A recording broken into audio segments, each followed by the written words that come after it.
What's up, everybody? You are tuned in to the Arrowhead Chief Podcast. I'm your host, Cris. Thank you for tuning in. Thank you for subscribing to the channel. We have a lot to get into. This is week 1 of the NFL season. Tomorrow, on Thursday, we got the Buccaneers versus the Cowboys to kick off the season. And then Sunday, we got the big game against the Cleveland Browns. So we're gonna get into it, man. We're gonna talk about the game. But before I do, let's talk about this roster, man. The roster has been set.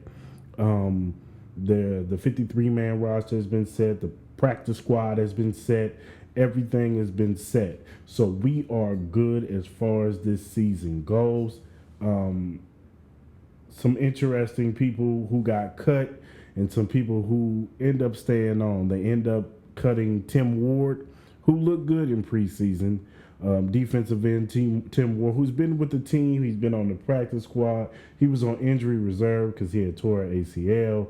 Then as the years came on, he had been coming up from the practice squad. And last year he came up on the 53-man roster. And this year he was looking to make it on the 53-man roster. Like I said, he looked good in preseason.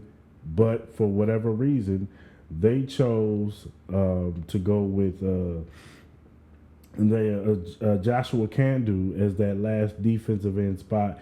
And another person that nobody's talking about, who is a healthy, he's a scratch for this season because he tore his ACL in the Senior Bowl, is undrafted free agent Malik Herring. He played in Georgia.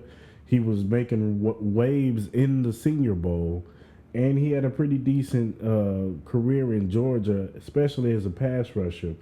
But he's a unhealthy scratch this year. I think he's on IR, but he ended up making the 53-man roster over Tim Ward. So they obviously see something in this Malik Herring kid in the future. Maybe even later on down the line this season, but more so probably next season. But so they end up cutting Tim Ward. They took Doris Fountain. They cut Cornell Powell, the 5th-round draft pick wide receiver out of Clemson, and they went with Doris Fountain. And Doris Fountain, he made the best of his opportunity. Cornell Powell. One thing I will say is that we all know that for the wide receiver position, this is a hard. This offense is very complicated when it comes to the wide receiver position.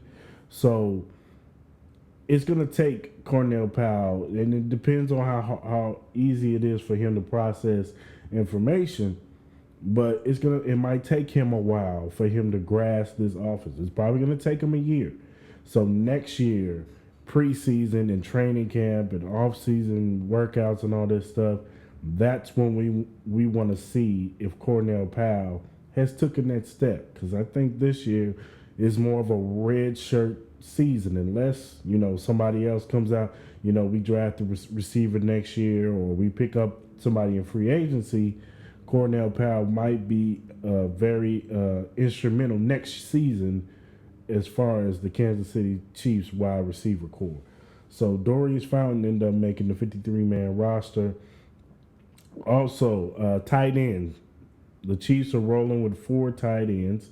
They got, of course, Travis Kelce, the best tight end in the league. Blake Bell, who's more of he's kind of a jack of all trades. If you need him to catch a first down, he will catch it. But he's mostly known for his blocking skills. Then you have the other draft pick, and I think it was in the 5th round, Noah Gray, who he's very athletic. Didn't really show too much in the preseason, but there is something there that the Chiefs like, and hopefully as the season goes along, he will get more comfortable in his role as the 3rd tight end on this roster. And then another guy who's been in the with the Chiefs for the past few seasons on the practice squad is I'm drawing a blank here. Jody Fortson. Sorry about that. Jody Fortson ends up making this 53-man roster. They're rolling with four tight ends this season, which is very interesting. But hey, I love it. I love it. The kid showed up. He added some weight. I think he said he added like what 30 pounds. So and he's a big guy. He's like 6'5". Uh, I'm sure he's like 230. He can catch. We all know he can catch. It's all about his blocking. And in preseason, his blocking got better, so he can only go up from here. So they rolled with Jody Fortson. They rolled with um, Doris Fountain. Um, then the cornerback crew, you got, of course, L'Jarius Sneed, Shavarius Ward. You got Mike Hughes, who showed some things. DeAndre Baker showed some things. And Rashad Fenton. And then they went with Chris Lymans. Then, over Bo Pete Keys, who he showed some flashes in there, and but he ended up not making the roster. But he went on. He got picked up by the Indianapolis Colts. So we got so our so for that, for all purposes, everything is set. Everything is set as far as the 53-man roster. That last preseason game, I didn't get to do a show, but they look like, that third preseason game, they looked like they wanted to come out there, the offense and defense, wanted to go out there and show the world that, like, and I know it's preseason, but they just wanted to go out there and put together a good series going into the season, and they did that. The first, the two drives that the offense had, they scored. The defense was flying around. Willie Gay Jr., all of them, they were just flying around. The defensive line looks like they're going to be mass improved this year, and that's going to be important going into this season because, as far as I know we dwell on the offensive line because that was the story of the Super Bowl, but the other part of that story should be that the defensive line did not get no pressure on Tom Brady, and the defensive line wasn't that great last year. It was Chris Jones a bust, and that's what it was. But I think this year potentially that this defensive line can have multiple guys with good sack numbers. Now, I believe that Chris Jones is going to put up his best statistical season now that he's on the defensive end. And I do think, and I'm predicting that Chris Jones will be a defensive player of the year candidate. I have him having at least 14 to 15 sacks. I've heard all radio syndicates from Carrington Harris to, a few other radio heads say that, they believe Chris Jones is going to have a good year. He's going to have 11 sacks or he's going to have this sacks. I think Chris Jones is going to be a pit off the leash coming off that edge. And plus, he's still going to be on the inside, so he's going to move around the defensive line. There's no longer going to be, he's going to be exclusively at this spot. They are going to move him around to get the best matchup that Chris Jones can have to get to the quarterback.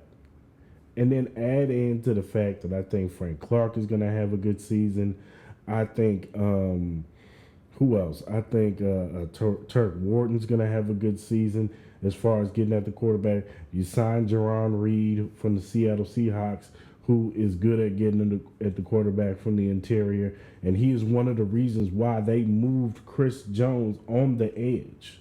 So, like I said, I believe Chris Jones is going to be a defensive player of the year candidate. So watch out for that.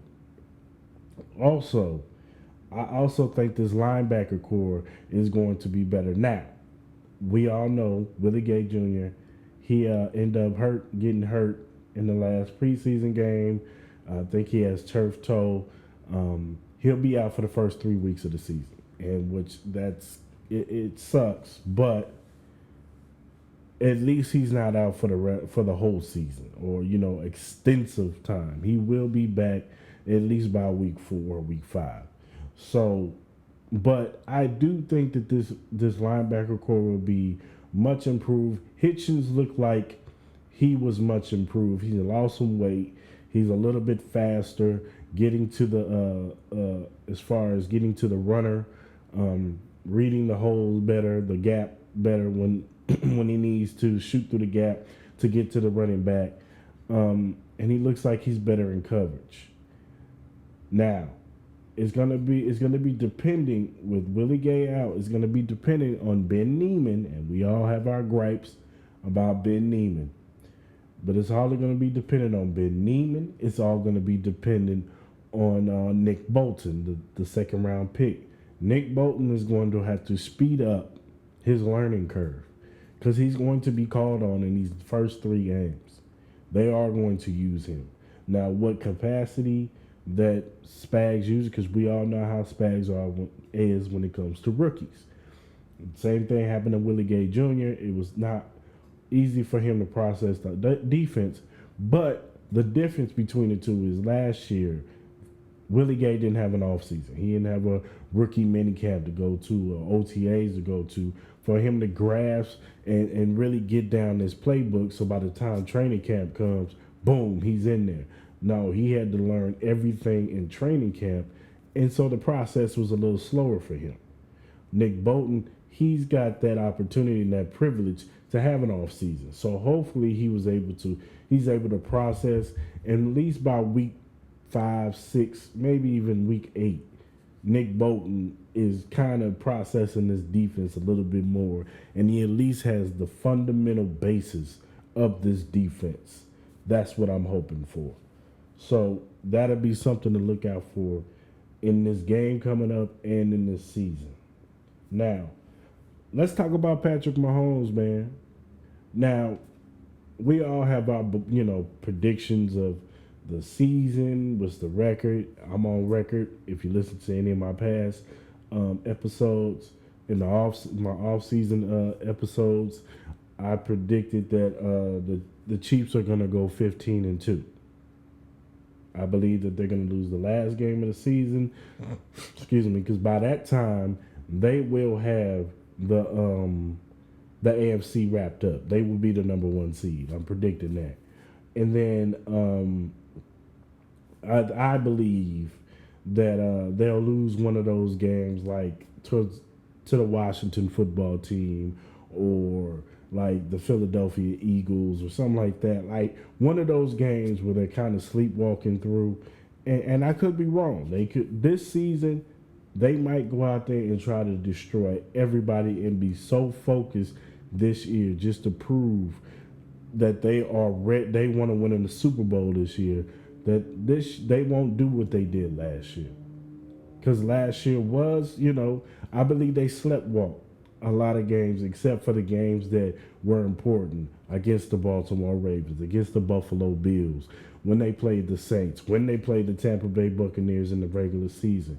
They get up for certain teams, but there was, certain teams that they did not get. They kind of sleptwalked through the process and eked out some wins last year. I don't think that's going to happen this year. I think this year this team is going to be on a mission.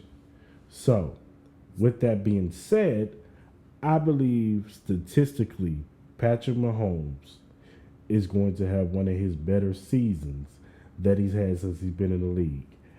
I'm predicting that Patrick Mahomes, and this is my bold prediction, will have 5,600 yards and 52 touchdowns.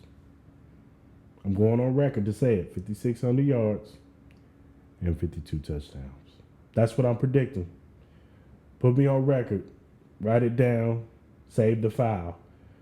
Cris said that Patrick Mahomes is going to have 5,600 yards and 52 touchdowns. That's right. I said it. Which will make him what? MVP of this league. I think he's going to get his second MVP. I think the Chiefs are going to the Super Bowl, and whoever they face in the Super Bowl, I think they're going to try to destroy them. Now, I'm not sitting here saying that they will destroy them, But I do have them winning the Super Bowl this year, getting their second Super Bowl ring with under Patrick Mahomes and Andy Reid regime. And I think this season is going to be special because I think that the offense is always going to be the offense. But I think this defense is going to be the best defense that Patrick Mahomes has had since he's played and started for the Kansas City Chiefs. I'm predicting that this defense, by the end of the season, will be top five defense. Barring any injuries, they stay healthy, relatively healthy. I'm predicting that the Kansas City Chiefs defense will be top five by the end of this season. Now, let's get into the game Sunday, man. We got the Cleveland Browns. Now we got a lot of hype surrounding the Cleveland Browns. Cause on paper, I'm not gonna lie, they look good, especially on all. They got one of the better offensive line. They got all the offensive pieces with Odell Beckham coming back. You got Jarvis Landry. You got Nick Njoku. You got Harrison Bryant, the two tight ends. You got Kareem Hunt. You got Nick Chubb's probably the best backfield tandem in the game right now. Both of them can start if you wanted to. We all know Kareem Hunt. You know, he was a Kansas City Chief, and he was the bell cow for us for the couple of years that he was before he got in trouble. So we know what Kareem Hunt is. And Nick Chubb is probably second best, third best. You make an argument running back in the league behind Derrick Henry. So they are a formidable opponent. I'm not going to sit up here and sneeze against that. And plus, this offseason, they made sure that they got better to play us. They got better in the secondary. They're getting some guys back from injury in the secondary. You got they signed Jadeveon Clowney. That linebacker crew should be better. They got the kid from Notre Dame, which we'll get into him in a minute. So they should be better. They're going to be in the second year playing in the Kevin Stefanski's offense. So there will be some familiarity in this offense. Baker Mayfield should be better in this offense. But I think that they are going to run into a buzzsaw the first week.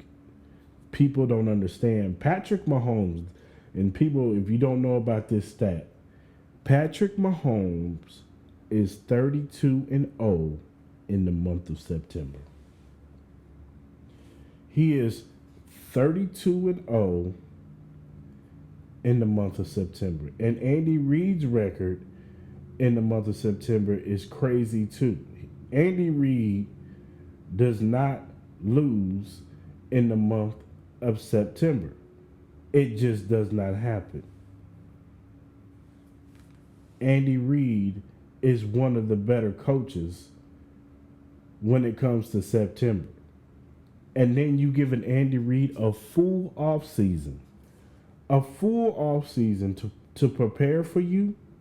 Oh. And then don't take into account that last year, yeah, the Chiefs had a few fans in the stadium. Was it like 15%, 17%, maybe 20% fans was allowed? You're getting full capacity fans coming back to Arrowhead Stadium week one. I feel sorry for. I wouldn't have picked no team. I don't care who was in there. I wouldn't have picked no team. None. Zero. Zilch. No team to beat the Kansas City Chiefs in the month of September. And going into this game this Sunday. Because Arrowhead is going to be rocking. It's going to be loud. I think the guys are going to be pumped up, coming out the tunnel, ready to play. Offense, defense. I think this team is going to come out like a raging bull to set a message to all teams, especially in the AFC, all the contenders, all your Baltimore Ravens, all your Buffalo Bills, your Indianapolis Colts, your Tennessee Titans, any team that's deemed a contender and a possible threat, quote, quote, to the Kansas City Chiefs. They are going to send a message, and the Cleveland Browns are going to be the first victim. And Cleveland is not a good opening season team. They've gotten routed a lot of times. Last year, they got destroyed by the Baltimore Ravens. I think the year before that, they got destroyed. I want to say it was Baltimore then. I don't see how they are going to be able to get. They would have to get turnovers. Pat would have to be turning the ball over. They would have to be getting pressure on Pat. The offensive line would have to play terrible. There would have to be drop passes, things of that nature, the catastrophic stuff to the Kansas City Chiefs for the Cleveland Browns to be in this game. I don't think this game is going to be close. I don't. And I know some people out there might be like, you know what, Chris? Come on, man. You get the Cleveland Browns, they look good this year. Yeah, and you know what? By the end of this season, they might be right there neck and neck with the Kansas City Chiefs. You know what? I won't even be surprised if the Cleveland Browns meet the Kansas City Chiefs in the AFC Championship this year. I won't be surprised at all. But, and that's a big but, I'm telling you right now that the Kansas City Chiefs are going to put a beat down on the Cleveland Browns this Sunday. I got them beating the Cleveland Browns 35-24. 35-24. And I know a lot of people say, well, Chris, that's only 10 points. That's not a beat down.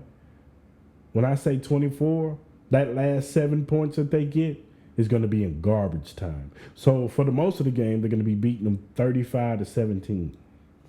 I think the Chiefs get up on them early. I think the offense is going to be clicking. I think Clyde Edwards-Helaire is going to have a good game with his offensive line. I think, Pat and Travis are going to connect. I think they're going to take advantage, which brings me to the rookie linebacker, I forgot his name, from Notre Dame.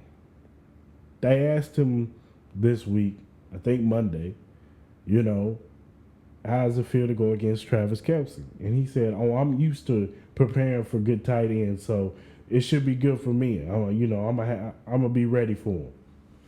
Let me explain something to you, young man. What Travis Kelce is about to bring to you this Sunday, you ain't gonna be ready for it. You ain't never seen the Travis Kelce where you played at.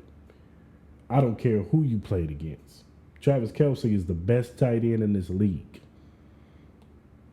You haven't even seen the guy who's second best to me in George Kittle. You haven't even seen the caliber tight end who's third best, which is Darren Waller. So for you to sit here and say that you'll be ready for Travis Kelce, and I'm not, no disrespect to you, young man. I'm not sitting here saying you a scrub. I'm not saying you're trash. You're very highly talented coming out of college, and I'm sure you have a bright future. But this Sunday, you about to get the Travis Kelce lesson. Just like every linebacker and safety and corner who tries to cover Travis Kelce, and they claim they got a beat on him, they just get beat. So I think Travis Kelce is going to have a big game. I think Tyreek is going to have a couple big plays. I think Mecole's going to have a couple big plays. I think this defense is going to be good. I think Spags is going to dial them up and send them at Baker Mayfield. I predict Chris Jones to have a 3-sack game. I think he's going to have 3 sacks in this game. So that's my prediction for Sunday. And that's my time for the day, y'all. I appreciate y'all listening in, tuning in. Subscribe to the channel on all social media or all streaming platforms, whether it be Apple, Google, Amazon, Spotify, Breaker, Stitcher, whatever streaming platform that you use to listen to podcasts, I'm on there. Arrowhead Chief Podcast. And if you want to follow me on social media, follow me on Twitter. You can follow me on Instagram. You can find me on Facebook. You can find me on TikTok. Arrowhead Chief Podcast. Type it in. I'm right there. Thank y'all. I appreciate y'all. I hope y'all have a good week. It's week 1. I hope y'all excited for Sunday. There's going to be a whole bunch of football. NFL season starts, and then the Kansas City Chiefs, they play that afternoon game, the 3:25 game, 1:25 Pacific time, which I'm on. So hope y'all have a good week. Hope y'all ready for some Chiefs football. Let's go. Go Chiefs.